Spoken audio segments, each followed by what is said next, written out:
ये right side में हमारे सद्दाम भाई जो कि साहन पकड़े हुए हैं, और ये आगे देते हैं उन अब्दुल्ला भाई को जो कि मोटे मोटे से हैं काफ़ी ज़्यादा। और इसी तरीके से ये साहन जो है सभी रोज़ेदार भाइयों के पास जो है हम लोगों को पहुंचाने हैं। और जो मोबाइल से वीडियो शूट कर रहे हैं ये हमारे नासिर भाई माशाल्लाह काफ़ी सपोर्ट करते हैं इस मामले में। और ये आ रहा हूँ मैं, थोड़ा सा पेट निकल गया भाई साहब कम करने के चक्कर में, लेकिन क्या है ना, हम खाने वाले आदमी में मसला ये है, इसलिए हमसे पेट कम होता नहीं, क्योंकि खाने में हम लोग कंप्रोमाइज़ करते नहीं।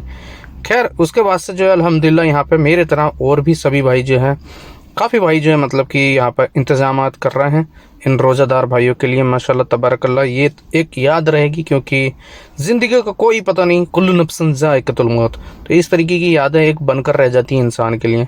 तो ये एक रील जो है बस इसी चीज़ के लिए बनाई गई थी।